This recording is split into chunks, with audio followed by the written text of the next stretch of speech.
Précédemment dans Mediamag.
Bienvenue dans ce troisième et dernier numéro de votre magazine sur le numérique. Hello Clotilde. Hello Julien.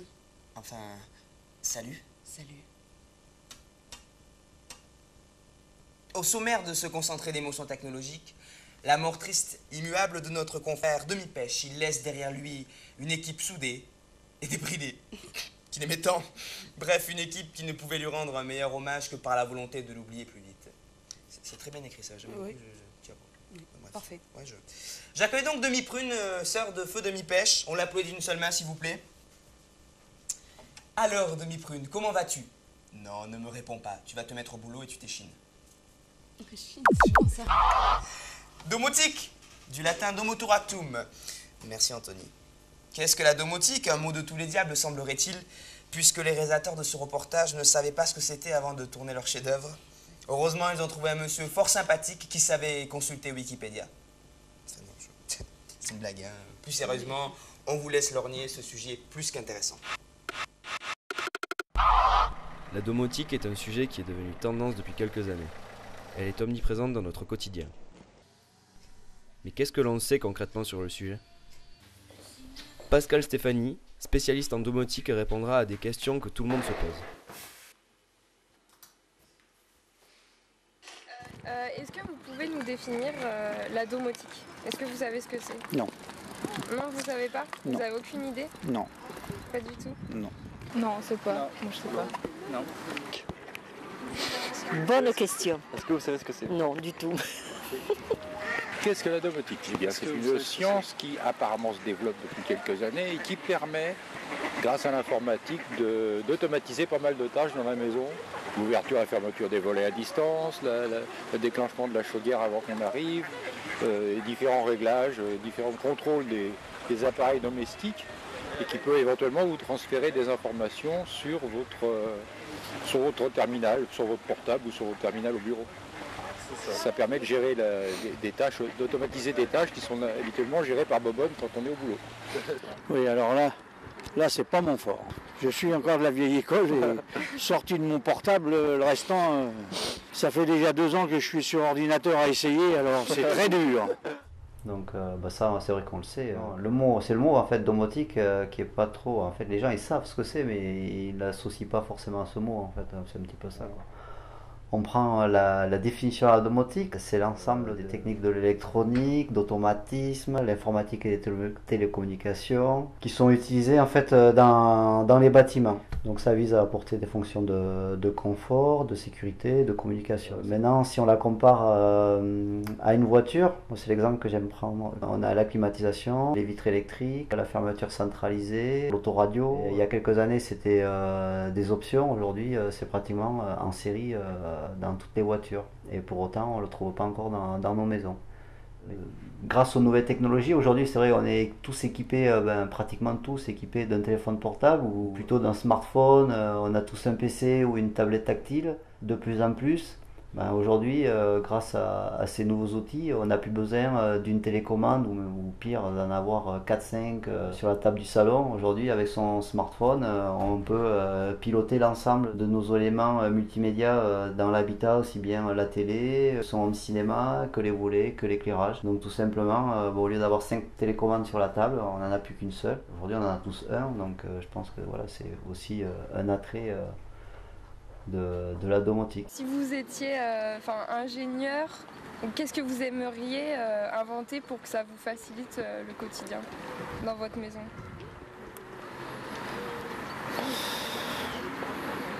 Ben, une nounou télécommandée. Bon là, malheureusement, la domotique, enfin à la rigueur, avec l'arrivée des robots sous forme d'humanoïdes, là, pourquoi pas un jour, mais peut-être pas encore aujourd'hui, quoi. Mais que tout se fasse juste avec une télécommande. Ah, ça peut être Le manger, tout. Bon, je sais que ça existe déjà ça, dans les fours et tout, mais bon, un peu mieux peut-être. Ouais, c'est une bonne idée. Même la machine à laver à la limite, pourquoi pas. Donc là, comme dit la dame, effectivement, aujourd'hui, c'est également intégré dans les fours, dans tous les appareils électroménagers. Ils sont tous embarqués maintenant de systèmes intelligents, donc qui vont permettre aussi de faire des économies, donc de se déclencher à une certaine heure pour ou économiser de l'eau, de l'électricité, ou également à chaque fois qu'on va entrer ou sortir un élément de son réfrigérateur, ça va comptabiliser certaines données donc de différentes manières. Après on va trouver aussi des écrans intégrés dans la porte du réfrigérateur ou sur certains fours. Voilà, donc en fait aujourd'hui il y a plein de choses qui existent aussi dans l'électroménager et ce n'est que le début. Qu'est-ce que vous voudriez inventer qui n'existe pas déjà? Je pense que inventer quelque chose, beaucoup de choses ont déjà été inventées. On arrive à une certaine maturité en termes de domotique et de confort dans l'habitat. Je pense que le côté où il y a encore un petit peu de travail, c'est d'arriver à simplifier toutes ces tâches-là et surtout que ça soit un petit peu plus à la portée de tout le monde. Donc aujourd'hui, on commence à trouver des produits accessibles à tous, mais on en est vraiment qu'au début, donc c'est encore un petit peu compliqué, mais je pense que le plus gros travail reste à faire là-dessus. Voilà. On trouve des solutions qui coûtent beaucoup moins cher, qui commencent à être faciles à installer, mais c'est pas encore parfait et il y a encore du travail.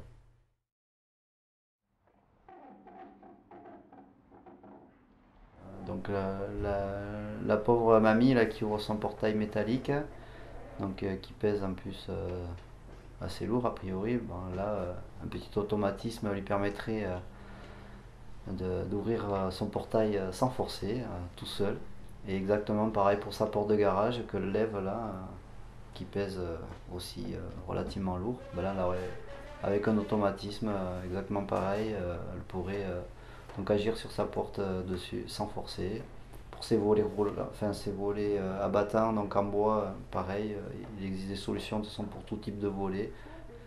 Donc elle aurait plus besoin d'y aller pour fermer ses volets.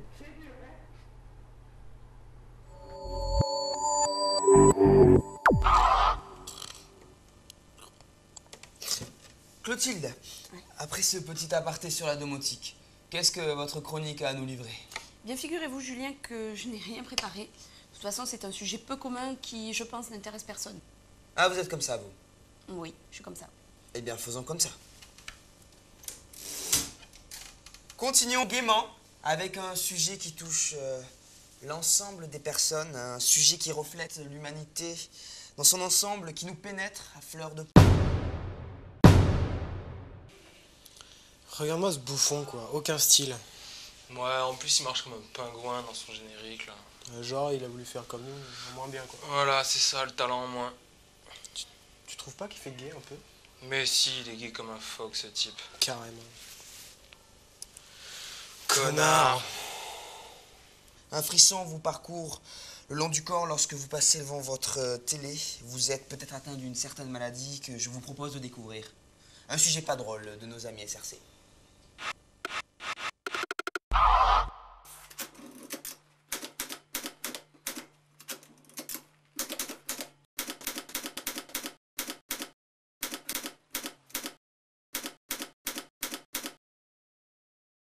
Nous nous rendons dans un petit village paisible pour y rencontrer Josette. Souffrante d'une pathologie non reconnue comme une maladie, elle a accepté de témoigner. C'est un jour où donc je téléphonais et Donc là j'étais en place, donc j'étais devant. Je prends le téléphone et à ce moment-là, alors que je tenais le combiné donc de la main droite, ma main gauche, ma jambe gauche jusqu'au bout du pied, donc ça s'engourdit, mais tout d'un coup, pratiquement au moment où j'ai saisi le combiné. Et quand je me suis aperçue de ce qui m'arrivait, c'était dans plein jour, j'ai donc instinctivement reposé le combiné pour essayer de comprendre ce qui se passait. À ce moment-là, l'engourdissement a cessé aussi vite qu'il était apparu. Et donc, j'ai commencé à me poser des questions sur ce qui était nouveau dans mon environnement. Les symptômes premiers se sont accentués et d'autres sont survenus. Voilà, ça s'est passé sur à peu près 2 mois, pas tout à fait. Je commençais donc à me mettre de l'argile, sans savoir si ça serait profitable ou pas. Et effectivement, c'était profitable. Le temps où je mettais l'argile, je n'avais plus de douleur cuisante donc au sommet de la tête. Donc il m'a conseillé de me laver les mains assez souvent. Bon, j'avais l'habitude de le faire pour des raisons simplement d'hygiène.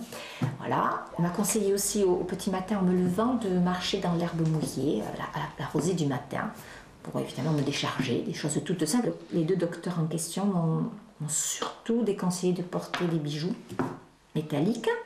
Nous gagnons à présent un environnement plus urbain pour y rencontrer Christine. Alors, ce qui m'est arrivé, c'est que j'ai ces 15 dernières années eu de grandes douleurs, même des grandes brûlures, notamment la nuit, et que ça a eu des retentissements dans ma vie, jusqu'au jour où je commençais à perdre mon vocabulaire, je commençais à rentrer dans une pièce chez moi sans savoir ce que je venais y faire, donc avoir des troubles assez importants. Et voilà, en parallèle, un état de nervosité, certainement, qui s'installait. Les symptômes ont évolué. Je dis par les pertes de vocabulaire, j'arrivais plus à organiser mes journées, je n'arrivais plus à me décider à faire certaines choses. Voilà. Et en fait, non, l'événement important qui s'est passé, c'est qu'un jour je suis allée à la bibliothèque et sur le devantoir, il y avait ce livre qui était présenté. Et voilà, et je l'ai pris. Et je suis rentrée chez moi et voilà, je l'ai parcouru et le soir j'ai dit à mon mari, je lui ai dit bah, écoute, je crois que j'ai quand même trouvé une partie de la cause de mes douleurs.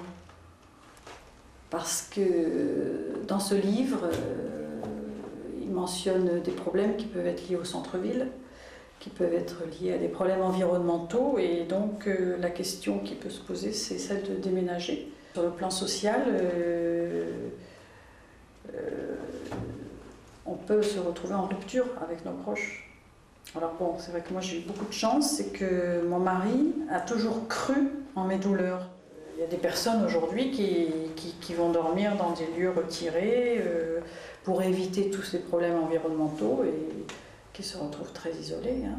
Il y a le nom du docteur Bellepomme hein, qui est cité dans certains livres, qui ressort, et en fait c'est le médecin aujourd'hui en France qui s'est intéressé à cette maladie, à ces symptômes.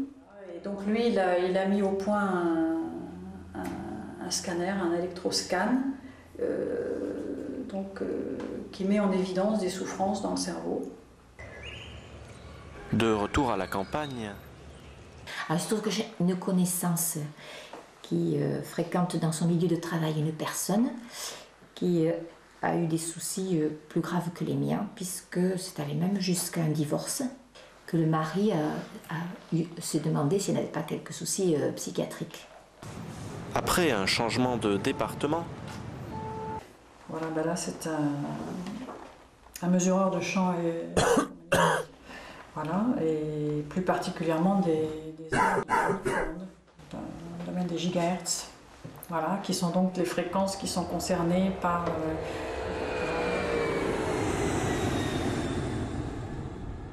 voilà, ça me permet de voir, vous voyez, vous avez 3 zones, une zone verte, une zone jaune et rouge. Donc, en fonction de l'intensité de ce petit voyant monte. Voilà.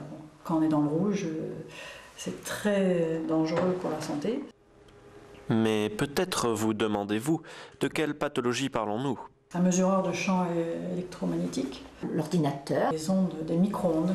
Les bornes Wi-Fi, les téléphones sans fil. Les portables, les antennes. L'électrosensibilité, ou EHS, est une intolérance aux champs électromagnétiques émis par des technologies sans fil.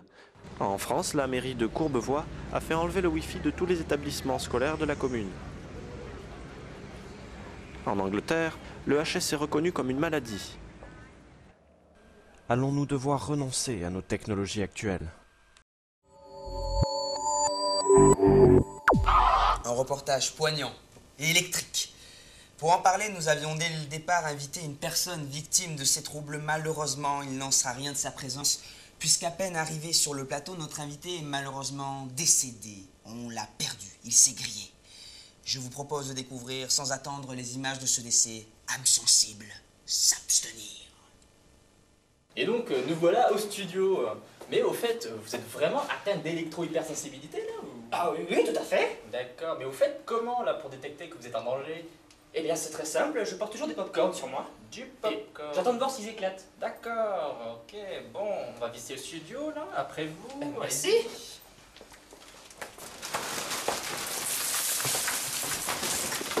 Oh merde. Monsieur, qu'est-ce qui se passe? Une bien triste mort, Clotilde. Une bien triste mort. Mais qui donne faim? Clotilde, à vous la chronique. Très bien, alors l'électro-hypersensibilité ou encore syndrome EHS est une maladie dont les personnes atteintes déclarent souffrir de symptômes qui, selon elles, sont causés, voire même aggravés, par des champs ou des ondes électromagnétiques. Les symptômes décrits sont cependant reconnus comme réels auprès de l'Organisation mondiale de la santé. Dans les cas les plus sévères, les personnes sont tellement affectées qu'elles doivent s'isoler et pire, changer de mode de vie. Alors, imaginez un monde maintenant, Julien, où la crainte d'un nouvel Hiroshima serait remplacée par celui de la mise en fonction d'un micro-ondes, ou celui où un pauvre petit Tamagotchi provoquerait l'apparition d'hémorroïdes, ou pire encore, celui où votre iPhone 4 deviendrait un taser. C'est terrible, Clotilde. Oui. Merci beaucoup. Avant de revenir sur le plateau pour accueillir notre prochain invité, une courte réclame, rien que pour vos yeux.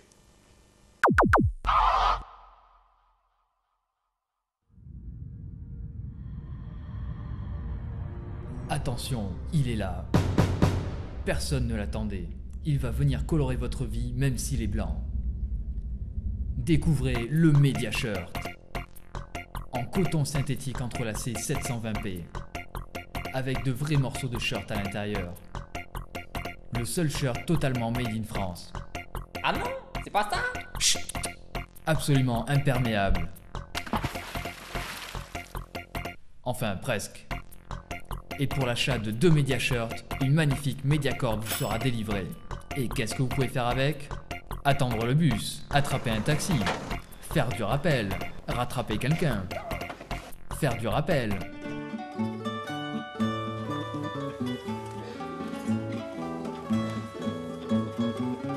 Faire du rappel avec le Media Shirt. Media Shirt, le t-shirt des winners. Vous avez 50 ans en plus, vous en avez marre de ne rien comprendre aux nouvelles technologies, à Facebook, Twitter et autres bizarreries d'internet, eh bien Avenir Serein est fait pour vous. Ici, vous apprendrez à manier ces ressources grâce à un enseignement sans précédent. Vous suivrez des cours de texto. Est-ce que vous pouvez me rappeler ce qu'on a fait aujourd'hui? LOL. MDR. Oh, XD m'a fait rêver. Des cours de photo de profil. Plus haut le bras. Plus haut. Ressortez l'heure. Fais-toi désirer. Oh. Et des cours de POC. Allez Jean, tu peux le faire. Oh. Yes, j'ai réussi, je l'ai poké. Avenir Serein était une renaissance pour moi. Avant, je n'avais aucune nouvelle de mes petits-enfants. Maintenant, je sais leurs moindres faits et gestes. Même quand ils vont aux toilettes. Merci, Avenir Serein. Avenir Serein m'a libéré. Alors n'hésitez plus et appelez le 0800 800 800 pour plus d'informations. Votre vie va changer.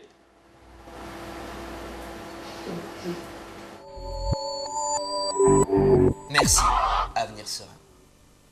Après avoir vu cette fantastique petite pub, on va accueillir bien chaleureusement Julien Fiedos, développeur multimédia chez Otidea et anciennement 6PM, qui vient nous parler de l'accessibilité aux nouvelles technologies pour les personnes âgées, dits seniors, dits vieilles personnes, dits... Vieux. Merci. On accueille Julien. Viens Julien, viens. Merci, ça suffit. Julien Fiedos.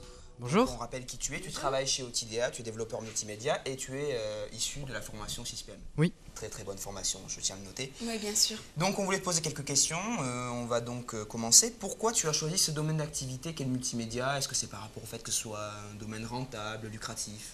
Oui, c'est vrai que c'est un petit peu lucratif comme travail. Encore que sur Tarbes, c'est pas sûr. Enfin bon, bref, j'ai commencé très tôt à prendre la caméra de mon père et à faire des reportages. Donc effectivement, très tôt, j'ai été plongé dans le multimédia et c'est pour ça que j'ai choisi cette formation. D'accord. Et par rapport à l'adéquation donc avec le sujet qu'on vient de lorgner, qu'est-ce qui est mis en œuvre sur les sites internet pour faciliter la navigation aux personnes âgées? Est-ce que tu le sais? Il n'y a rien qui est fait. Non, je rigole. Non, en fait, il y a quelques petites choses qui sont faites, effectivement. Au niveau de l'accessibilité, au niveau de certaines normes, on peut parler éventuellement du WCAG. Tu connais, joli, hein? ouais, très joli nom. Voilà. Et en fait, le WCAG permet de fixer certaines normes. Il y a 3 niveaux, niveau A, niveau AA, niveau AAA. Le triple A, quoi. C'est ça. D'accord, ok. Et en fait, ça permet un petit peu de cadrer le développement d'un projet web et de voir jusqu'où on pousse l'accessibilité. Souvent au détriment du graphisme d'ailleurs. D'accord, donc il n'existe pas de navigateur internet orienté personnes âgées de type Get Explorer qui aurait été créé spécialement pour cette occasion? Alors c'est vrai que ça peut exister, mais bien souvent c'est... Ta gueule, merci. D'accord. Alors c'est vrai que ça peut exister, mais en principe c'est pas connu du grand public. C'est-à-dire que ce sont des solutions qui existent, mais qui ne sont que trop peu connues. D'accord, donc est-ce que tu sais si le tactile, justement, ils incitent les personnes âgées, dit vieux, merci, à utiliser l'informatique, donc est-ce que c'est plus pratique pour eux? Parce que pour nous, ça l'est pas en tout cas. Alors si, le tactile, ça peut être un bon outil pour commencer à apprendre, au moins sur le segment de l'informatique. Oui, enfin. Ah si. C'est relou. Après, disons que, en tout cas, les grandes entreprises font des efforts dans ce sens-là, notamment on peut parler de l'interface métro du nouveau Windows qui est censé apporter une surcouche qui est intéressante par rapport au tactile. Dans les faits, est-ce que c'est plus simple ou est-ce que c'est plus accessible? Ça reste à prouver. D'accord. Donc on va faire passer un petit message d'ailleurs. Donc tu sors donc d'une licence 6PM. Vous verrez qu'il y a un numéro vert qui va s'inscrire au bas de votre écran. Justement, comment s'est passée ta vie après cela? Est-ce que tu as été exclu de la société? Et là, je parle pour les personnes qui sont concernées. Est-ce que tu as été battu par tes proches? Est-ce que tu t'en es vraiment sorti? Alors c'est vrai qu'après mon stage chez Otidea, j'ai été, il faut le dire, kidnappé pendant tout l'été. Obligé de travailler au lieu de profiter du soleil, de la plage, du surf, Biarritz, tout ça. Bon, mais je m'en suis quand même pas trop mal sorti puisque j'ai décroché assez rapidement un CDI. Oui, et puis surtout tu as été invité sur Mediamag. Oui, c'est ça. C'est vrai. Est-ce que justement, toi tu aurais un avis sur l'innovation majeure qu'il y aurait à mettre en place sur le net d'ailleurs, pour faciliter justement la vie des personnes âgées sur la plateforme virtuelle? Aujourd'hui, on va avoir du mal à tout révolutionner, ça va pas être une révolution. Par contre, ce qui peut être intéressant, c'est de sensibiliser les développeurs à vraiment accentuer l'effort sur les normes qui existent déjà, et pour pouvoir vraiment faire du travail en termes d'accessibilité pour les personnes âgées. Ce serait bien. Oui, c'est vrai, ce serait très bien. Une petite question par rapport à... Isabelle, si tu nous regardes d'ailleurs, ça te concerne directement. Une petite question innovation, est-ce que Acriche, Calon et La Tourse, ça te rappelle quelque chose? Non. Merci Julien. On remercie donc Julien Fiedos d'être venu participer à notre émission. Merci beaucoup Julien. Merci à vous. Merci beaucoup Julien. Merci beaucoup Julien. Avant de briser ce rêve qui était Mediamag, parce que Mediamag c'est vrai que c'est un rêve, voici la minute moins conne de Pierre Normand. Magnéto.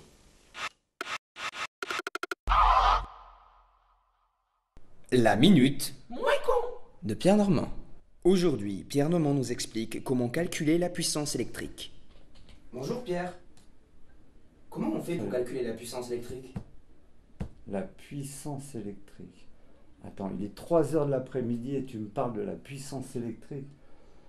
C'est quelque chose que je vous ai dit 1000 fois, quoi. P égale UI, ça vous dit quelque chose? P égale UI. UI, pas I-en, UI. UI, c'est, on va dire, P, la puissance, et pas la pression. Parce que là, c'est vrai que vous me mettez la pression, mais c'est la puissance est égale à U. Allez, on va dire l'union fait la force. Non, non, non. Là, dans ce cas-là, ça ne s'applique pas. C'est la tension, on va dire. On va dire la tension des volts. Multiplié par I, comme Isidore. Isidore. Et Isidore en ampères. Isidore en ampères. Voilà. Donc, j'espère que tu as compris, hein, parce que c'est P égale UI. Donc, si on vous donne un voltage de 200 et qu'on vous donne 1,5 ampères, ça nous ferait combien au final, Pierre? 200 et 1,5. Oh, c'est très compliqué, ça. Voyons. 200 multiplié par 1,5. Ça nous ferait 300. Je suis fort, hein? Bon, U égale RI, il va falloir vous réviser, les gars. Là, c'est pas possible. Ouais! Ouais, salut Pierrot. Et au fait, à quoi ça sert de vivre heureux? Oh, mais vivre heureux, mais d'abord, est-ce que ça existe? Bon, alors, voilà, vivre heureux. Un peu complexe comme question, quand même, après l'intensité. Alors, mais en même temps, ça a à voir ensemble. L'intensité, c'est l'intensité. Merci Pierre. C'était la minute de Pierre Normand. Merci à tous d'avoir suivi l'ensemble de cette émission. Merci à Clotilde. Merci à Clotilde de ne pas être venue seule. Merci à l'ensemble de la formation système. Merci à Pierre Normand. Merci à Philippe Cadoche. Ciao, ciao.